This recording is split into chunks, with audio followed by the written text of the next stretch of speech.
It's 5:47. Your laptop is almost closed, your bag is already over your shoulder.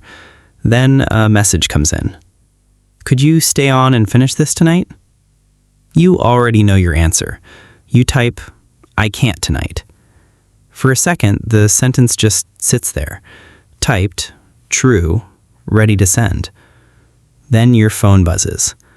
Low balance, autopay tomorrow. You look at the number for maybe 2 seconds, then you go back to the message. Delete. Delete? Delete. Sure, no problem. You send it. You take the bag off your shoulder, put it back beside the desk, and open the laptop again. The request didn't change, but after you saw your balance, it stopped feeling optional. Most of the time, this doesn't look like one dramatic act of surrender. It looks like a small edit no one else notices. I'm already overloaded becomes I'll make it work. That deadline isn't realistic becomes I'll see what I can do. I'm not available this weekend becomes sure, no worries. Different words, different days, same shape. You know your real answer. You just don't send it. And after a while, you stop asking why the request was unfair. You start asking what's wrong with you. Because outside of work, you're not someone with no voice. You ask for the order you actually paid for. You tell a friend when something bothered you. You have opinions and you don't rehearse every one of them before speaking. But at work, something shifts. Sentences start with sorry when you haven't done anything wrong. Requests get smaller before you even say them out loud. I disagree turns into just a thought. You laugh at things that aren't funny. You explain things nobody asked you to explain.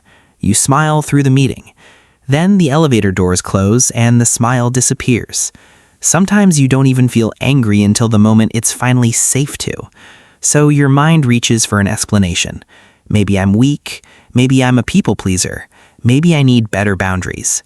But if you can speak normally at dinner and barely recognize your own voice in a meeting, maybe personality isn't the whole explanation. So what changes between the version of you who has an opinion and the version who says, sure, no problem? Imagine the exact same moment happening under 2 different conditions. Same person, same desk, same manager, same message. In one version, you have some financial cushion. Nothing glamorous, nothing that makes losing a job easy, just enough room to absorb a few weeks without income. The consequences would still matter. You might worry about your manager, your next review, or the awkwardness that follows. But no still feels like an answer that exists. An uncomfortable answer maybe, but one you could possibly absorb. Now imagine the second version. Rent is due Friday. The next paycheck is already spoken for. Groceries, insurance, a bill you moved from last week because there wasn't enough in the account. Now, no doesn't end with an awkward conversation. It opens the door to consequences you may not be able to carry. Same person, same request, different consequences. Maybe you didn't become less confident.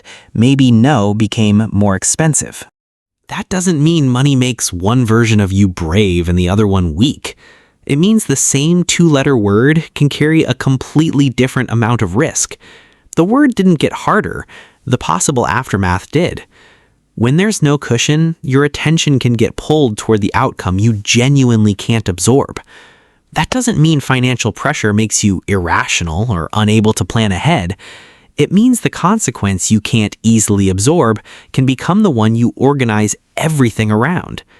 One more unfair night at work may be exhausting, but one missed paycheck might affect your rent, your insurance, your food, or the people who depend on you. The unfairness isn't small. One side simply has a floor underneath it.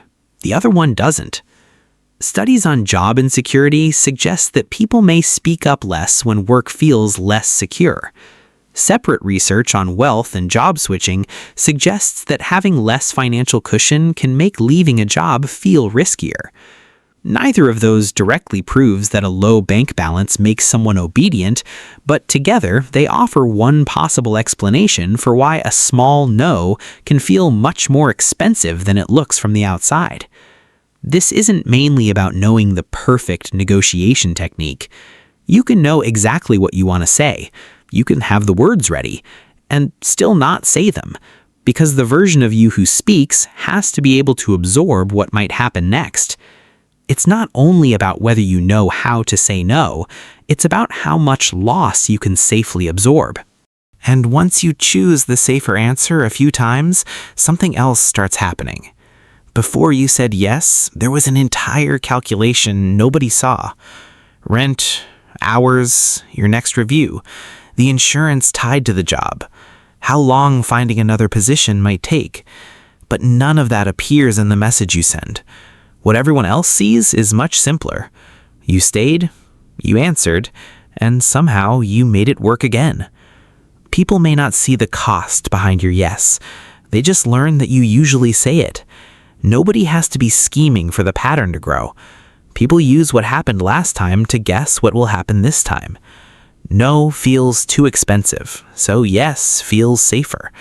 The team starts expecting that you'll make it work again. The next request comes to you first, and the next no feels harder than the last. That's how a decision made for one paycheck can slowly start looking like your personality. You become the reliable one, the person who never seems to mind. But people are seeing the answer. They're not seeing everything the answer was protecting. That doesn't mean every yes was good for you. Repeating it can wear you down and slowly become the role everyone expects you to play. But maybe that yes was doing something more specific. Keeping your rent on time. Keeping your insurance active, keeping your family from having to step in, getting you safely to the next paycheck. Understanding that doesn't change your balance. It doesn't make your job more secure, and it doesn't guarantee that you'll be able to answer differently next time. The same message may come in tomorrow. You may still type, "I can't tonight," and you may still replace it with, "Sure, no problem." Nothing outside that moment has changed. Only the name you give to what happened. Maybe you weren't afraid of saying no. You were afraid of what one no could cost. The version of you who said yes may not have been weak. It may have been protecting everything that paycheck was holding together.